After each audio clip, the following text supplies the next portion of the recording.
Sunday marked 25 years since a man attacked Topeka's Carlson Federal Building with explosives and firearms.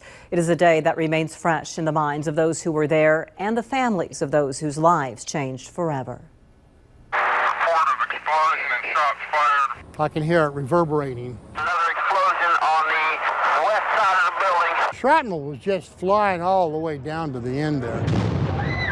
I don't know how many. Here comes some more people running. You might want to get... I could see the flames and the smoke billowing up. 25 years later is like yesterday for retired Shawnee County Sheriff's Captain Richard Lee. Hearing their voices and seeing the fear in their eyes, you can't imagine.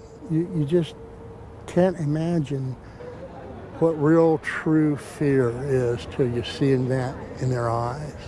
The memories are raw as Lee, his wife Kelly at his side, recently retraced his steps outside the Carlson Federal Building for the first time since August 5th, 1993, the day Jack Gary McKnight arrived for his sentencing on drug and weapons charges with pipe bombs and guns and went on attack. You could hear the crackling, you could hear the ammunition going off into the car, and then every little bit you'd hear an explosion. Lee was among the first law enforcement to arrive. I could hear two gunshots. Boom, boom. He saw workers huddled on a patio. First group, we came right here. He got them to safety, then went back to an underground parking area where he heard more people trying to escape. We were just inside those doors, and that's where I gave him the little pep talk about, whatever it takes. We're going to get the situation under control right now. The important thing is you're all safe, okay? We'll pray for those that maybe aren't right now, all right? So hang in there.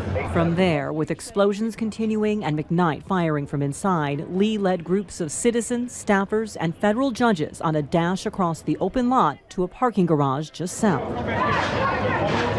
That's Richard in the red shirt and khakis. How long did this look when you're trying to run with gunfire and shrapnel? Oh, shoot. You really don't give it any thought about how far, how close. All you know is, okay, that's the beginning, okay? That is my mission, to get them out. This is the end of my mission, is to get them to here safe. WIBW photojournalist Doug Brown was a block away when the shooting started. He ended up in that garage, capturing Lee's actions as he led some 200 people to safety. I heard two explosions. The first one was when I was out in the open in the actual parking lot, and you could feel it. I never saw it. I had one woman, and she was almost 9 months pregnant, and I'm holding her hand, and she stops in the middle of the parking lot. And I just turned around and I looked at her. I said, "Hon, are you afraid?" And she's sobbing and says, "Yes, I'm terribly afraid." And I said, "Well, good, so am I." And when I did that, I felt her hand loosen. And I said, "Okay, hon, come on, let's go." You've all done a good job up to now. Stay calm. We're all going to get out of this just fine.